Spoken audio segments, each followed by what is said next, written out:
He was young, successful, and deeply in love. Patrick de la Cerda had finally found his forever person, Jessica Devnani, and the two were just days away from getting engaged. Life couldn't have been more perfect, but on the morning of February 27, 2018, everything shattered. Patrick walked to his front door expecting a package. Seconds later, he was lying on the floor, shot multiple times at point-blank range. There were no signs of a break-in, no robbery, no enemies. At least none that Patrick knew of. What followed was a trail of obsession, manipulation, and a murder so cold and calculated it stunned even the most seasoned detectives. This wasn't a random act of violence. It was personal. And it all led back to one man, a jealous ex who simply couldn't let go. This is the story of how love turned lethal, and how a fairy tale ended in blood. Patrick de la Cerda was the kind of man people remembered. Charming, polite, and full of ambition. At just 25 years old, he was living a peaceful life in Deltona, Florida, far from chaos or drama. But everything changed when he met Jessica Devnani. The two connected instantly. It wasn't long before their relationship blossomed into something serious. Friends and family described their love as electric, full of passion, laughter, and plans for the future. They weren't just dating, they were building a life together.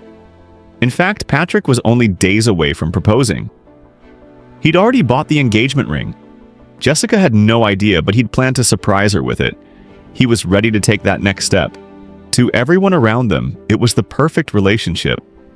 But what they didn't know was that someone else was watching. Someone who believed Jessica didn't belong to Patrick. Someone who thought she still belonged to him. Before Patrick, Jessica had been in a long and complicated relationship with a man named Gregory Bender.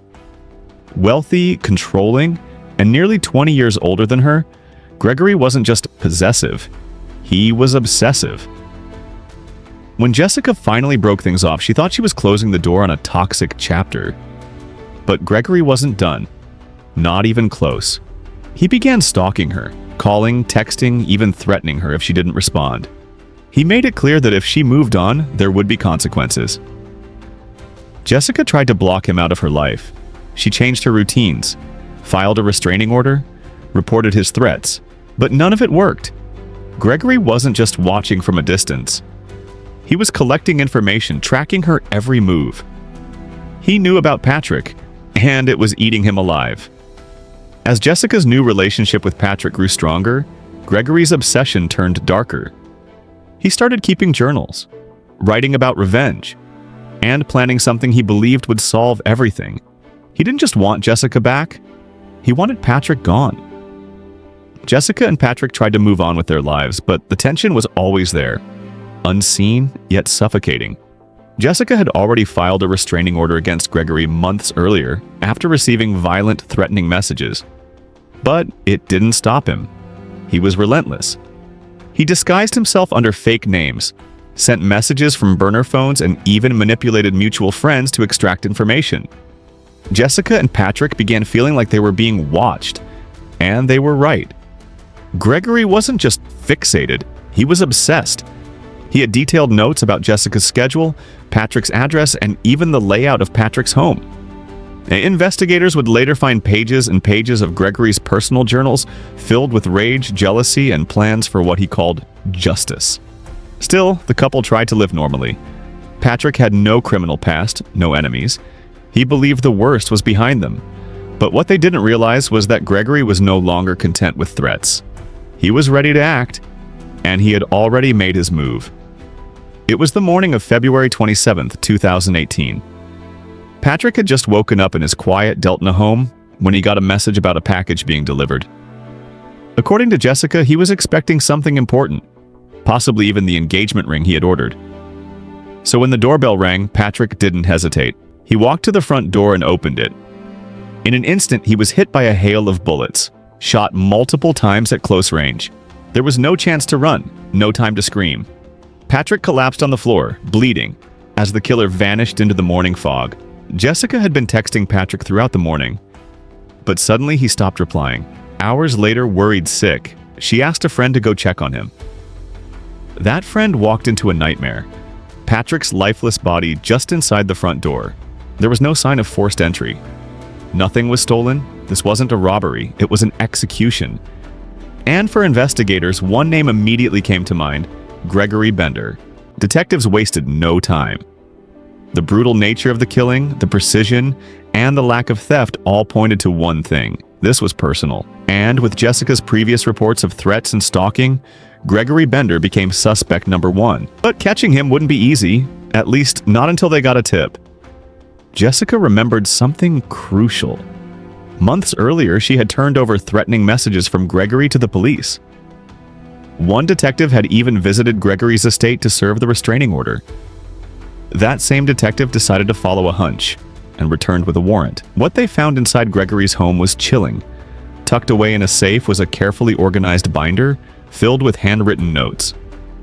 It wasn't just obsessive journaling, it was a murder plan.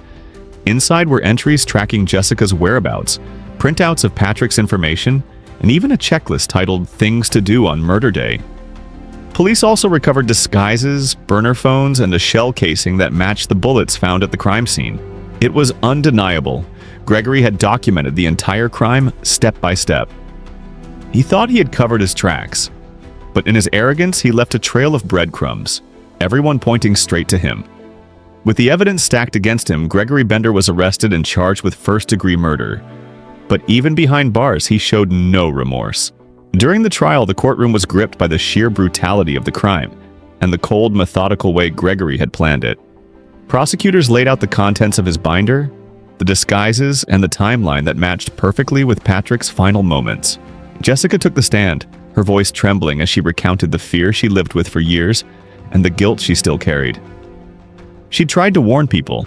She'd filed reports. But somehow, Gregory had still managed to slip through the cracks. The jury didn't take long. Gregory Bender was found guilty and sentenced to life in prison without the possibility of parole. For Patrick's family, it was a moment of justice, but far from closure. No sentence could bring back their son. No courtroom decision could undo the pain Jessica carried every single day. The verdict may have ended the legal battle, but for those left behind, the emotional scars were just beginning to show. The tragic story of Patrick de la Cerda serves as a haunting reminder of how love, when twisted by obsession, can lead to unimaginable horrors. For Jessica, the pain of losing Patrick was only compounded by the fact that Gregory's actions had not only shattered her life, but also taken the life of someone she loved deeply. Patrick's family, too, was left grappling with the harsh reality of a son, a brother, and a friend who was taken too soon. His future, his dreams, all erased in an instant. Gregory Bender's actions will forever be linked to the dangers of unaddressed jealousy and obsession. A simple relationship, once filled with love and promise, spiraled into a deadly obsession that led to murder. The case also highlights the signs that often go unnoticed. The stalking, the threats, the chilling behavior that many may brush off as just an ex being bitter. But in Gregory's case, those signs were a direct path to tragedy. As the years go by, Patrick's story lingers in the minds of those who followed the case, serving as a painful but necessary reminder. Love isn't always as innocent as it seems, and when obsession takes hold, no one is safe. Patrick de la Cerda didn't just die that day. His story lives on, a warning and a memory of what can happen when one person's love turns into a lethal force. Thank you for watching. The story of Patrick de la Cerda is a tragic reminder of how deeply obsession can run, and the devastating consequences it can bring. If you found this story chilling, make sure to hit that like button and subscribe for more true crime tales that will leave you on the edge of your seat. Don't forget to turn on the notification bell so you never miss a new video. And as always, if you or someone you know is experiencing danger or fear of violence, please reach out to local authorities or a trusted person. No one should ever feel trapped in a relationship that could turn deadly. Until next time, stay safe, and remember, sometimes the most dangerous threats come from the people we least expect.